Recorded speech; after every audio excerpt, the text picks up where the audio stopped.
All right, in this episode, we are going to talk about some fun games that you can play when you're doing remote training.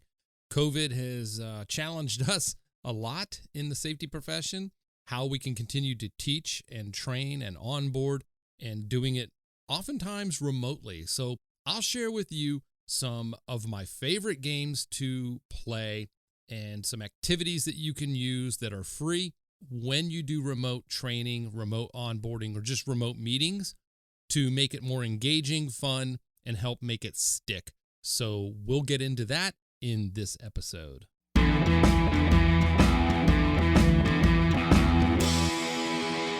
Before we get into today's topic, I want to remind everybody, if your business is reopening after any kind of closure due to COVID, or you've continued to remain open, but you're struggling with how to mark your facilities to ensure physical distancing and relay important information about safety and health as it relates to COVID, I want you to go visit our friends over at MightyLine Floor Tape. MightyLine has some great products for you to mark your floors, whether it be the stand here, the 6 feet distancing, or just floor tape to denote lanes of travel. They have everything you need to mark your facility. So hit the link in the show notes. Visit our friends at MightyLine Floor Tape. They are incredible partners in safety. I can't thank them enough for their support of the podcast. Again, MightyLine Tape for all of your floor marking needs. All right, as promised, we are going to get into some of the things you can do to make training, online training, remote meetings, things like that, more engaging. Help make the material sticky, right? Make it last and something people can remember.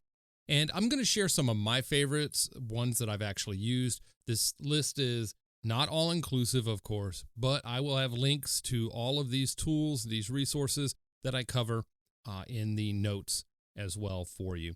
I'm also recording the video for this for the premium community membership site. For those listening on the podcast, I will also have all of these links for you in the show notes, so don't worry about that.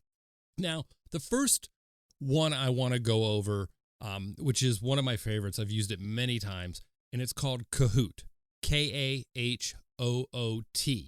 Kahoot is really interesting because you can use it for presentations, just meetings. You can use this on live events because it asks users to use their smartphones. So what happens is you can create different slides, right? So you can have quizzes, you could have trivia, FAQs, like, which one of these 3 is most important, or, of these 2 photos, which one is set up correctly. And then folks just have to answer. They have to answer quickly and they have to be correct. So it's a combination of speed as well as accuracy. And it gets everybody involved. I mean, you can set it up to where that Kahoot question or slide won't close until everybody's response is in. It's really neat because you can gamify the training and onboarding, right? So I like Kahoot. I think it's really inventive. It's neat. I like it. So the thing with Kahoot is you can customize it. You can customize it to any topic that you want. And especially onboarding, as you're trying to recap information you've covered, you can use Kahoot to kind of challenge their retention of the information you just went over with them.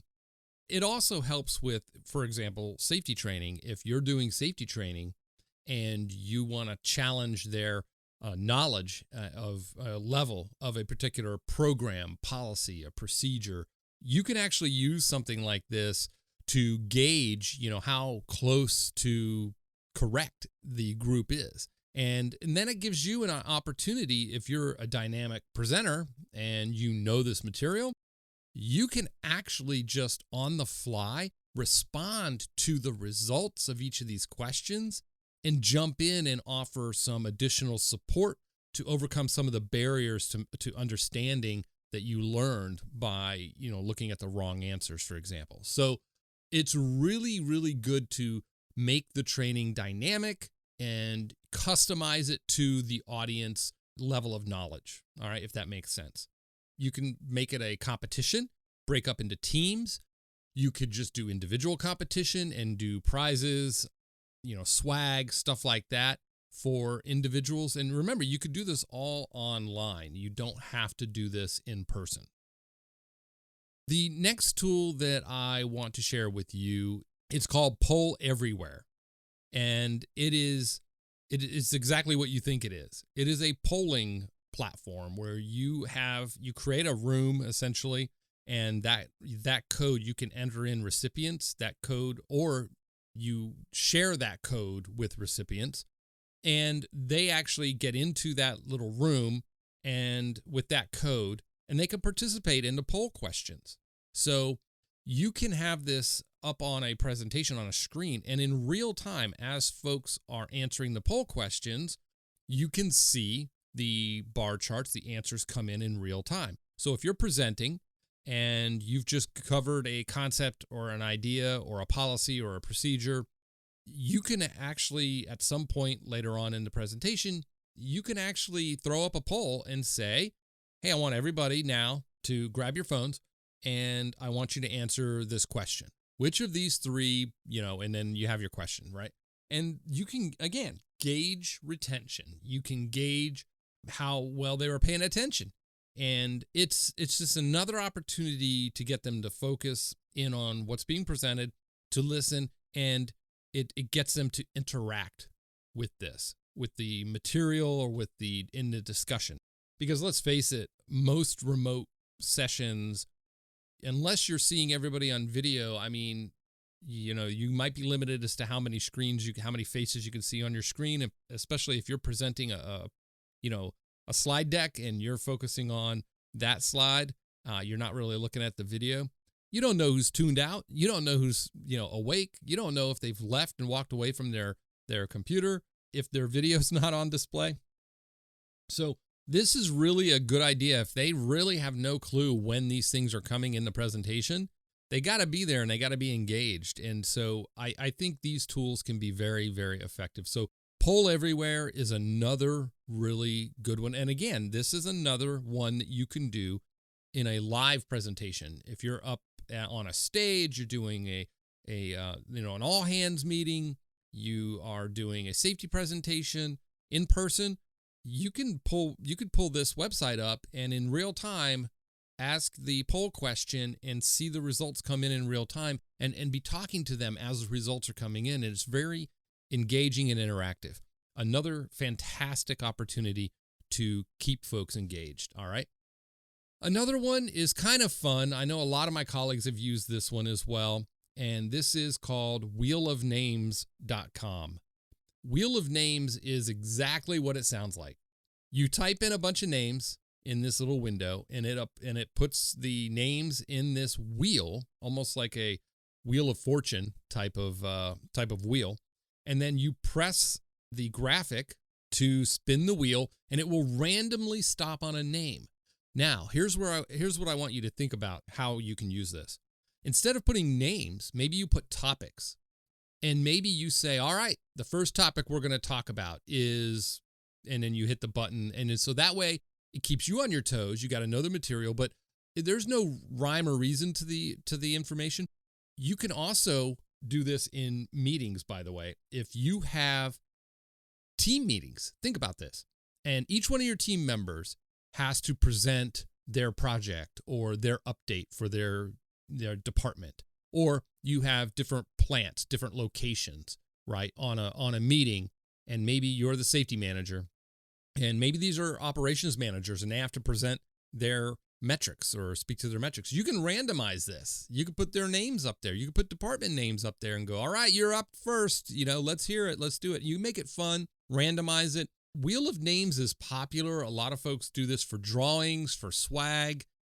I have a colleague that does this for folks that sign up for his newsletter. He's a consultant, and he's gonna know exactly that I'm talking about him. He uses this. He enters names for anybody that signed up for his newsletter in the last week or whatever, and he spins it, and then he announces a winner and sends them some stuff. But it's kind of cool, right? So you can use this for all sorts of purposes. But I would challenge you, instead of individuals' names, maybe you put hazards on there and you talk about those hazards. Maybe you put, like I said, topics, departments, things like that. And, make it engaging, make it random, keeps folks on their toes. I tell you, I could probably use this. If I have a meeting agenda, and I know I'm like fourth on the agenda toward the end, I'm going to tune out, right? So maybe what you can do is you can randomize this so I don't tune out. So I'm like, oh man, I could be the first one up. I could be the third one up. I don't know. So I have to be engaged through the whole thing and listen to everybody's report out and updates, because I could be the next one. All right. So wheelofnames.com. That's kind of exciting. You can do that and share your screen remotely and spin it, and people land on their names and have fun with this. Some other really cool games that I like. A real popular one, and there's no app or website for this. It's just something that you can do. But you can think about how you can take these games that I'm going to talk about, and you can use some of these tools I just covered. So 2 Truths and a Lie. That's a very popular party game. It's about how you can get to know individuals or challenge how much you may think you know about somebody. But think about how you can use this for safety training. So you can talk about 3 facts about safety or safety policies, and 2 are true and 1 is not. And you could challenge them to answer those. Well, think about it if you use this with Kahoots. And Kahoot is something you set up and you ask this on there. So now I'm taking like a common game that you would use where you don't need any technology. You just need to write this stuff down, and then you get everybody's input. Well, now you can chart their input and their feedback with Kahoot, something like that, or Poll Everywhere. You can use that. So I think that's fun. Think about some of those other team building type of games that you've done in the past, and see how you can twist those into safety training games, maybe, that you can use. Another one is another favorite, a virtual scavenger hunt. So this is exactly what it sounds like. It's a scavenger hunt, but it's a virtual scavenger hunt where you can break up into teams or give individuals a list of things to look for around the workplace. They can be like general in nature, like just a picture of a safety sign, any safety sign. You need to get the location of 2 emergency pull stations, or, door numbers, or I don't know, something like that. Or it could be something specific, right?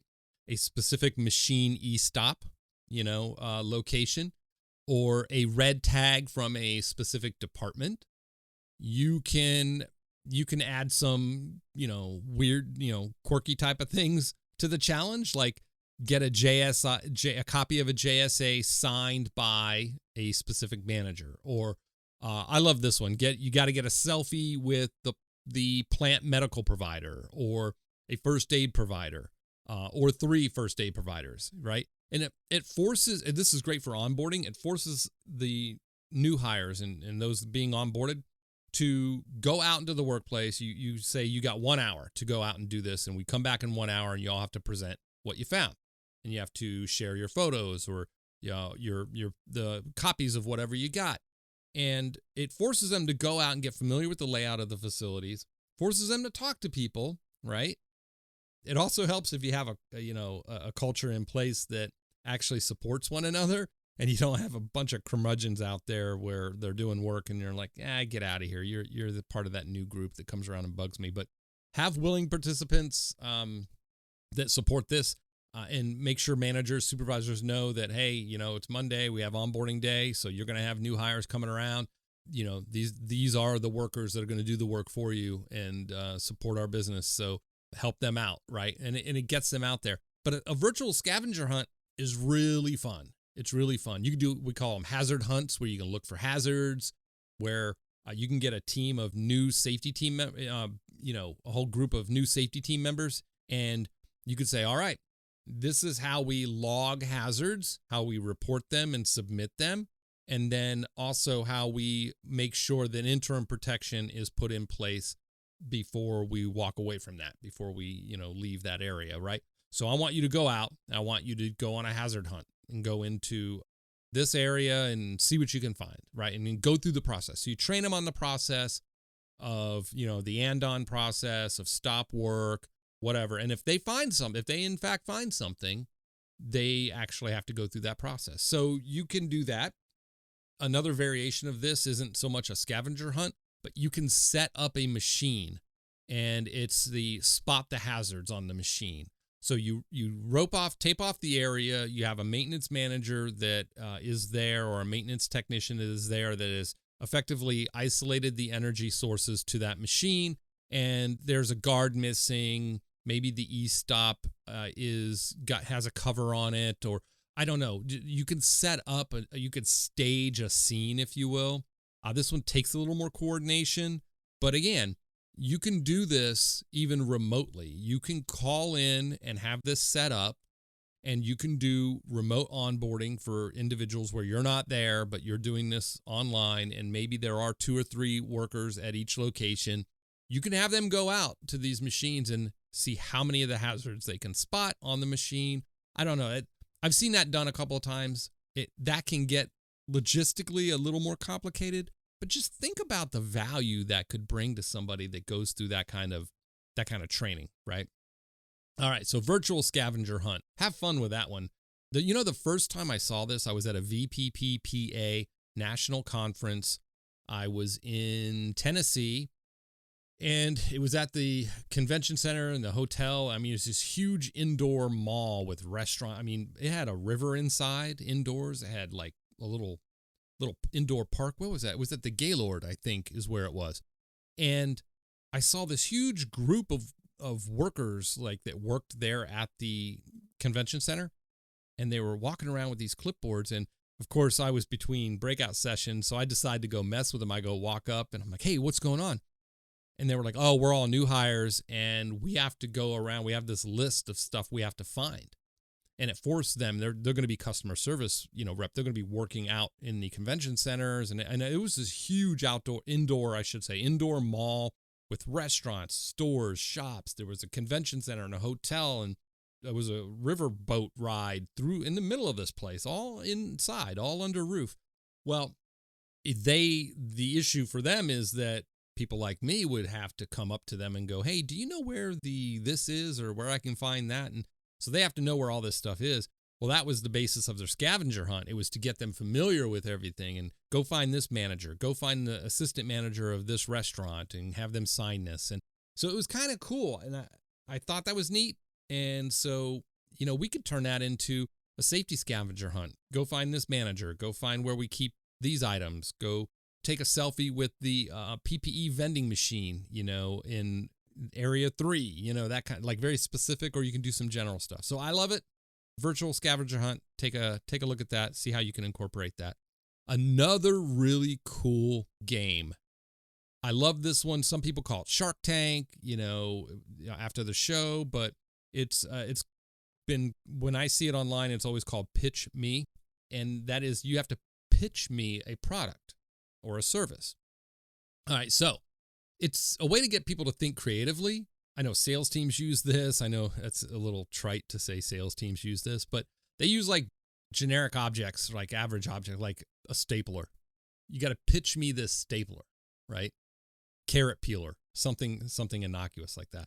Well, how we can take this and spin this into safety is we can get workers. I'm going to talk about 2 groups of workers here, non-safety folks, and then new safety folks that are new to safety, or you've added to the safety committee and they're going to be taking on some safety roles and responsibilities in the organization, and they don't generally have a safety background. So let's talk about the non-safety individuals. It's great because it's a challenge to them, because you can go through safety training. You can talk about the benefits of PPE or engineering controls or process controls, right? And then you can then assign them a particular item or process or policy and say, all right, imagine this is a product and you have to sell it to me.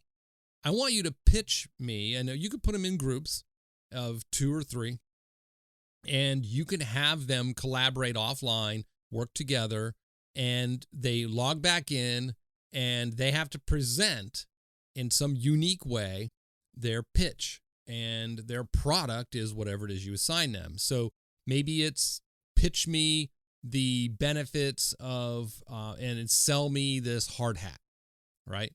Maybe it's a guard or a seatbelt or lockout, tag out.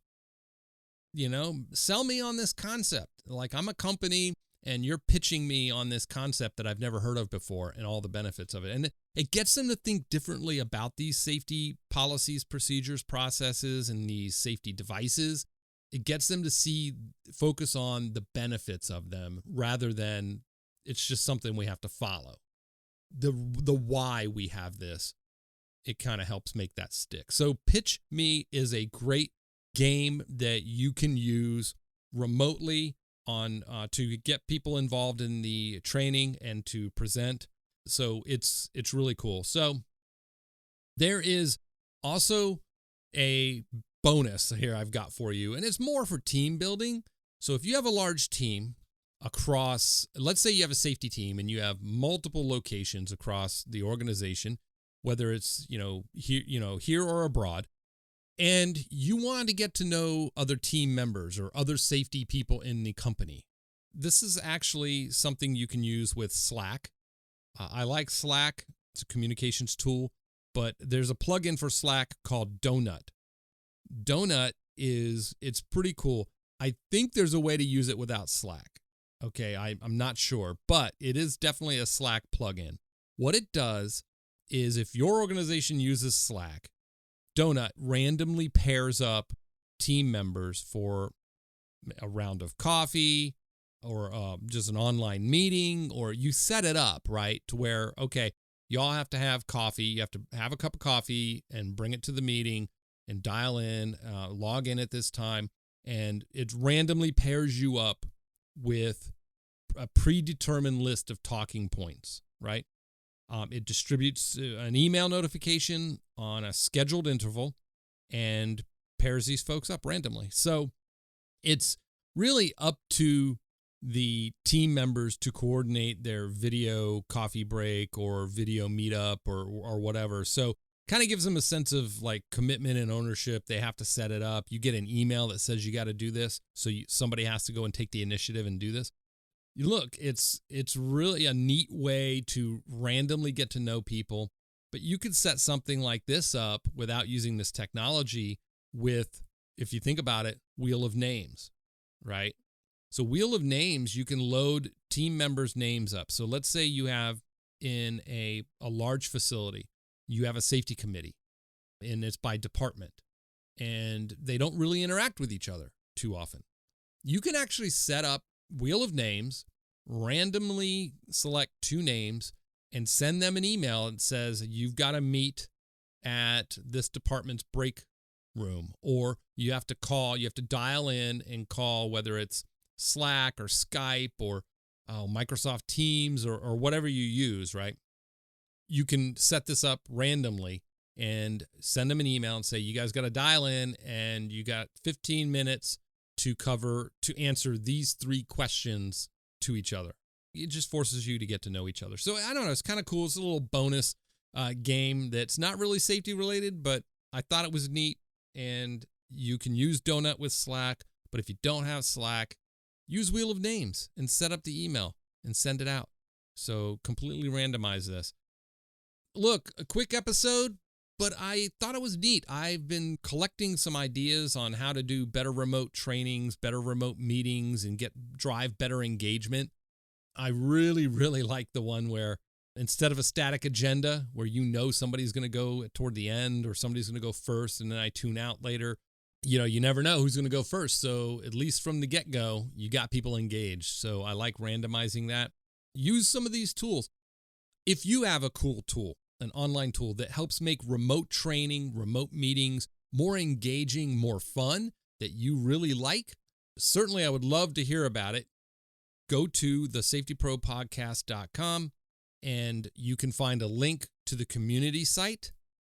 Join us over on the Safety Pro Podcast community. If you're not a premium member, think about becoming a premium member. You can use code FREE30 to get 30 days free of premium membership, and there's never an obligation to continue after that.